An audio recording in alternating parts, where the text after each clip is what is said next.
जम्मू कश्मीर में आने वाले दिनों में तापमान में तेजी से गिरावट दर्ज की जाएगी। मौसम विभाग के अनुसार 23 नवंबर को कश्मीर घाटी के ऊंचाई वाले इलाकों में ताज़ा बर्फबारी की संभावना है।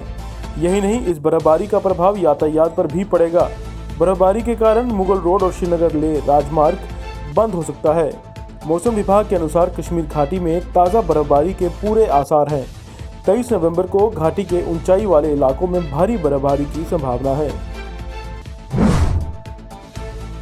पूर्व मुख्यमंत्री और पीडीपी अध्यक्ष महबूबा मुफ्ती को शनिवार को दक्षिण कश्मीर के पुलवामा जिले के लसीपुरा इलाके में रामबी आरा स्ट्रीम पर जाने से रोक दिया गया।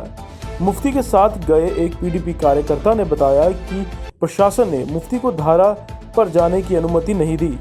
मुफ्ती ने मीडिया से बात करते हुए कहा कि यहाँ के नालों से माइनिंग के लिए टेंडर्स बाहर के लोगों को दिए जा रहे हैं, जो कि एकदम गलत है और इससे लोकल रोजगार को बड़ा नुकसान पहुँचा है। पीडीपी अध्यक्षा महबूबा मुफ्ती ने शनिवार को केंद्र पर जम्मू कश्मीर में जिला विकास परिषद के चुनावों में भाजपा के अलावा अन्य राजनीतिक दलों की भागीदारी पर आरोप लगाते हुए उन्हें स्वतंत्र रूप से प्रचार करने की अनुमति नहीं दी जा रही है। ये कहा। महबूबा ने आरोप लगाते हुए कहा कि प्रशासन स्थानों पर उनके उम्मीदवारों को बंद कर रहा है और उन्हें प्रचार करने की अनुमति नहीं दे रहा। इस पर पुलिस ने सफाई देते हुए कहा कि उम्मीदवारों को सामूहिक सुरक्षा प्रदान की जा रही थी और सुरक्षित स्थानों पर रखा गया, क्योंकि हर उम्मीदवार को सुरक्षा प्रदान करना मुश्किल था।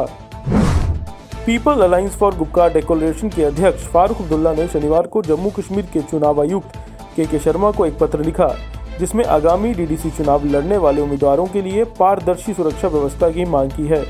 पत्र में फारूक ने कहा कि लोकतंत्र जम्मू कश्मीर में नाजुक स्थिति में है और हजारों राजनीतिक कार्यकर्ताओं के बलिदान से पोषित जम्मू कश्मीर में लोकतंत्र की संस्थागत नींव को बदलने का अधिकार किसी भी सरकार को नहीं है।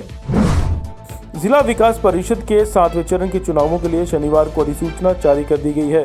उम्मीदवार 28 नवंबर तक अपने नामांकन पत्र दाखिल कर सकते हैं। 1 दिसंबर को नामांकन पत्रों की जांच की जाएगी। 3 दिसंबर तक अपने नाम वापस लिए जा सकते हैं। इसी बीच जिला विकास परिषद के चुनाव के 5वें चरण के लिए 23 नवंबर को नामांकन पत्र भरने की अंतिम तिथि है।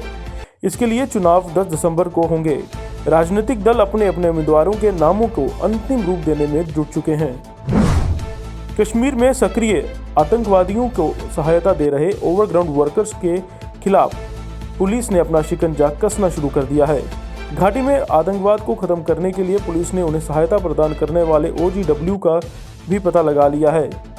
शनिवार को इसी अभियान के तहत कश्मीर पुलिस ने दक्षिण कश्मीर के अवंतीपुरा के त्राल इलाके में से जैश-ए-मोहम्मद के 2 ओवरग्राउंड वर्कर को गिरफ्तार किया। इनके पास से आपत्तिजनक सामग्री भी बरामद की हुई है। Enforcement directorate Jammu Kashmir bank में संदिग्ध लेन देन से संबंधित एक मामले में श्रीनगर और अनंतनाग जिलों में 7 स्थानों पर तलाशी अभियान चलाया। प्राप्त जानकारी के आधार पर Mohammad Ibrahim Dar, Murtaza enterprises, Azad agro traders, M&M cottage industries और मोहम्मद सुल्तान तेली से जुड़े 7 ठिकानों पर खोज की गई, जिसके परिणाम स्वरूप बैंक खातों के रूप में मनी लॉन्ड्रिंग के सबूत की बरामदगी हुई है।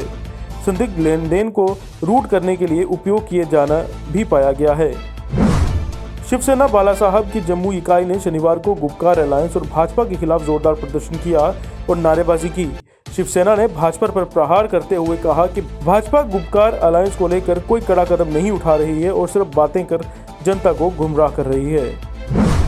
कोविड-19 के चलते government medical college Jammu oxygen की सप्लाई में कमी को लेकर खबरों में बना हुआ था और जिसके कारण कई लोगों की मौत भी हुई थी।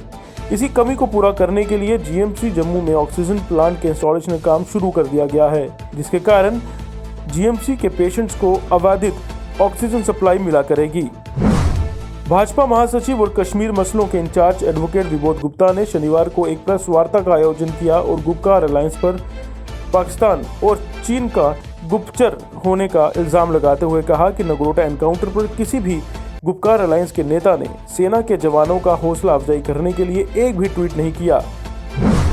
श्रीनगर में शनिवार को अवामी नेशनल कॉन्फ्रेंस के नेता मुजफ्फर शाह ने एक प्रेस कॉन्फ्रेंस का आयोजन कर केंद्रीय भाजपा नेताओं पर पलटवार करते हुए कहा कि कश्मीर की जनता ने इस बार भाजपा को एक भी सीट न देने का इरादा बना लिया है और बाइज्जत कश्मीर से रुखसत करेगी।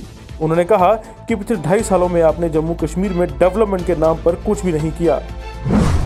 कश्मीर के शरीफाबाद में Chinar premier league martial art championship का आयोजन भारतीय सेना की 2nd RR द्वारा शनिवार से शुरू हुआ, जो 24 नवंबर तक किया जाएगा। यह आयोजन शरीफाबाद में मार्शल आर्ट्स को बढ़ावा देने और कश्मीरी युवाओं की अपार संभावनाओं को प्रदर्शित करने के उद्देश्य से आयोजित किया जा रही है।